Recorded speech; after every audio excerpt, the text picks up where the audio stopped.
घर बांधकाम करण्यासाठी जर तुम्ही लॅटराइट स्टोन, त्यालाच आपण मराठीमध्ये चिरा असे म्हणतो, जर तुम्ही चिरा बांधकाम करणार असाल तर तुमच्यासाठी हा व्हिडिओ हेल्पफुल असेल. तुम्हाला तर माहीत असेल की चिरा बांधकामचा जो खर्च आहे तो कमी येतो. म्हणजे जर तुम्ही रेड ब्रिक, म्हणजेच त्याला आपण भाजी वीट असे म्हणतो, किंवा AAC ब्लॉक आहे, AAC ब्लॉक आणि भाजी वीटपेक्षा चिरा बांधकामचा जो खर्च आहे तो आपल्याला कमी येतो. चिरा बांधकामचा खर्च तर कमी येतो, पण चिरा बांधकामचे फायदे कोणते आहेत आणि तोटे कोणते आहेत हे आपल्याला माहीत नाही. तर हे जाणून घेण्यासाठी हा व्हिडिओ शेवटपर्यंत वॉच करा, की जेणेकरून तुम्हाला चिऱ्याचे फायदे पण समजतील आणि तोटे कोणते आहेत ते पण समजतील. चिरा बांधकामचे तोटे फार नाही आहेत. चिरा बांधकाम तुम्ही इझिली तुमच्या घरासाठी यूज करू शकता, कारण चिऱ्याचे फायदेच जास्त आहेत. ओके, हा व्हिडिओ शेवटपर्यंत वॉच करा आणि अजूनही चॅनलला सबस्क्राईब केलं नसेल तर सबस्क्राईब करा. आपल्या चॅनलवर बिल्डिंग कन्स्ट्रक्शन, इंटिरियर डिझाईन तसेच होम लोन रिलेटेड व्हिडिओसुद्धा अवेलेबल आहेत. चिरा बांधकामचे फायदे कोणते आहेत ते आपण फर्स्ट पाहू. तर त्यामध्ये जर तुम्हाला लो बजेटमध्ये तुमचं घर फिनिश करायचं असेल, बांधकाम जे वर्क आहे ते तुम्हाला अगदी लो बजेटमध्ये करायचं असेल, तर त्या केसमध्ये तुम्ही चिरा बांधकामच यूज करा. कारण चिरा बांधकामला तुम्ही प्लॅस्टर वर्क म्हणजे गिलाव्याचं जे वर्क आहे ते तुम्ही नाही केलं तरी चालू शकतं. म्हणजे आतील बाजूला आणि बाहेरील बाजूस तुम्ही प्लॅस्टर वर्क म्हणजे गिलावा तुम्ही नाही केला तरी चालू शकतो. त्यामुळे तुमचे बरेचसेच पैसे आहेत ते सेव्ह होणार आहेत, म्हणजे पैसे वाचणार आहेत. आणि त्याचबरोबर असं काही नाही की तुम्ही गिलावा केला नाही म्हणून तुमचं जे घर आहे ते खराब दिसणार आहे, असं काही नाही. तर त्यामध्ये तुम्ही ग्रुप पॉइंटिंग करू शकता. म्हणजे चिरा वर्क फिनिश झाल्यानंतर त्यामध्ये ग्रुप पॉइंटिंग करू शकता, किंवा एज दाखवू शकता, तुम्ही इमेजमध्ये बघू शकता, किंवा कलर थीममध्ये तुम्ही त्याचा लुक चेंज करू शकता. त्यामुळे ते डिझाईन आहे ते लो बजेटमध्ये अट्रॅक्टिव्ह दिसू शकतं. चिरा बांधकामचा आणखीन एक बेनिफिट म्हणजे चिरा बांधकाम करत असताना आपली जी मटेरियल कॉस्ट आहे ती सेव्हिंग होते, कारण चिरा हा लार्ज मोठ्या साईजमध्ये आपल्याला मिळतो. सो त्या केसमध्ये आपल्याला नंबर ऑफ जॉईंट आहेत ते कमी येतात. त्यामुळे सिमेंट, वाळू यांसारखे जे मटेरियल आहे ते आपल्याला कमी लागतं. आणि येथेच जर आपण भाजी वीटचा जर आपण यूज केला तर भाजी वीटची जी साईज आहे, रेड ब्रिकची जी साईज आहे ती स्मॉल असते. तर त्या केसमध्ये जे सिमेंट, वाळू यांसारखं जे मटेरियल आहे ते आपल्याला जास्त लागतं. आणि मटेरियल जास्त लागल्यामुळे मटेरियलची जी कॉस्ट आहे, भाजी वीट जर आपण बांधकाम जर केलं तर त्यामध्ये मटेरियल कॉस्ट आपली जास्त होणार आहे.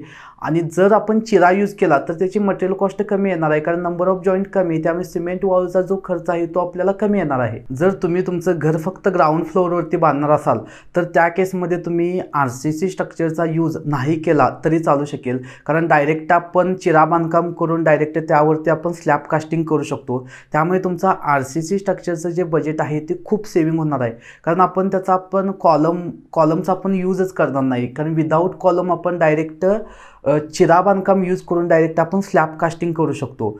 पण त्यासाठी काही एक टेक्निकल गोष्टी आहेत त्या क्लिअर होणं गरजेचं आहे, कारण ती फाउंडेशन किती इंच असलं पाहिजे, सुपर स्ट्रक्चरचं जे बांधकाम आहे ते किती इंच असलं पाहिजे हे क्लिअर असणं गरजेचं आहे. कारण जर आपण काही कॉम्प्रोमाइज केलं तर आपलं जे स्ट्रक्चर आहे ते वीक होऊ शकतं.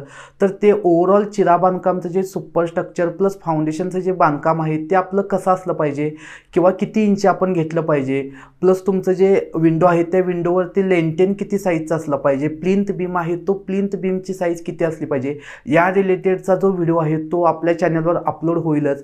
सो चॅनलला सबस्क्राईब करायला विसरू नका. तसेच चिरा बांधकाममध्ये आपण वेगवेगळ्या साईजचं बांधकाम आपण करू शकतो. तर त्यामध्ये आपण 6 इंचीचं बांधकाम करू शकतो, 9 इंची बांधकाम करू शकतो, 10 इंची बांधकाम करू शकतो, तसेच 14 इंची सुद्धा आपण बांधकाम करू शकतो. तसेच तुम्हाला आणखीन एक प्रश्न पडला असेल की आपण चिरा बांधकाम मजबूत होतं का, सेफ आहे का? तर चिरा बांधकाम हे पूर्णपणे मजबूत आहे, कारण चिरा हा नॅचरल स्टोन आहे. म्हणजे त्यावर आपण कोणत्याही प्रकारची प्रक्रिया न करता आपण फक्त आहे असा चिरा, फक्त ज्या आपल्याला साईजमध्ये हवा आहे त्या साईजमध्ये आपण चिरा कट करतो आणि तो आपण डायरेक्ट आपल्या बांधकामासाठी यूज करतो. तर त्यावरती आपण कोणत्याही प्रकारची प्रक्रिया करत नाही. सो त्यामुळे चिरा हा पूर्ण नॅचरल स्टोन असल्यामुळे पूर्ण मजबूत आणि सेफ आहे. कारण तुम्ही पूर्वीचे जे बांधकाम आहेत, चिरामधील जी पूर्वी बांधकाम आहेत ती अजूनही स्ट्रक्चर सेफ आहेत, चांगल्या स्थितीमध्ये अजूनही ती स्ट्रक्चर आपल्याला पाहायला मिळतात.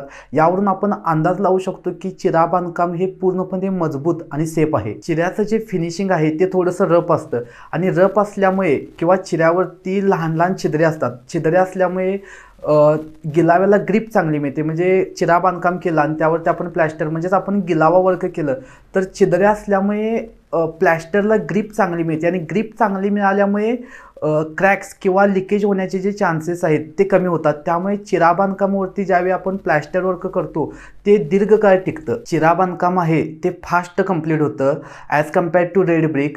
कारण रेड ब्रिकची जी साईज आहे ती स्मॉल असते, त्यामुळे त्यामध्ये टाईम जास्त जातो आणि चिरा हा लार्ज आणि मोठ्या साईजमध्ये असतो, त्यामुळे चिरा बांधकाम करण्यामध्ये टाईम कमी लागतो. त्याचबरोबर आपण चिरा बांधकाम जर यूज केलं तर आपल्याला RCC स्ट्रक्चर न यूज करता आपण चिरा बांधकाम कंप्लीट करू शकतो. पण जर रेड ब्रिक यूज केली आणि त्यामध्ये आपण 6 इंच किंवा 9 इंच वॉल यूज केली तर त्यामध्ये आपल्याला कॉलमचा सपोर्ट, आपल्याला कॉलम स्ट्रक्चर आपल्याला गरजेचं असतं त्या केसमध्ये जर आपण रेड ब्रिक यूज केली तर. आणि जर आपण चिरा बांधकाममध्ये आपण विदाऊट कॉलम यूज करता आपण स्लॅबसुद्धा आपण कास्टिंग करू शकतो. सो यामुळे आपलं जे टाईम आहे म्हणजे कॉलम कास्टिंग करण्याचं जे टाईम आहे ते आपलं वाचू शकतं जर आपण चिरा बांधकाम जर यूज केलं तर. त्याचबरोबर जर तुमचं बजेट कमी असेल आणि जर तुम्ही एक्सटिरियर किंवा इंटिरियरला तुम्ही प्लॅस्टर वर्क म्हणजे जर गिलावा नाही केला तर त्या केसमध्ये सुद्धा तुमचं टाईम आहे ते वाचू शकतं, टाईम सेव्ह होऊ शकतं. कारण गिलावा करणे, त्यावरती पाणी बांधणे यामध्ये सुद्धा बराचसाच टाईम जात असतो. जर तुमच्या शेतामध्ये घर किंवा फार्म हाऊस बांधणार असाल तर तेथे तुम्ही चिऱ्याचाच यूज करा, जेणेकरून बाहेरच्या बाजूला म्हणजे एक्सटिरियर जे वर्क आहे तिथे तुम्ही प्लॅस्टर नाही केले तरी चालू शकेल, पण चिरा पॉलिश करा, जेणेकरून त्या फार्म हाऊसचा लुक आहे तो अँटिक आणि ट्रॅडिशनल लुकमध्ये दिसेल. आता आपण चिरा बांधकामचे फायदे कोणते आहेत ते पाहिले आहेत, तर आता आपण चिरा बांधकामचे तोटे कोणते आहेत ते पाहू.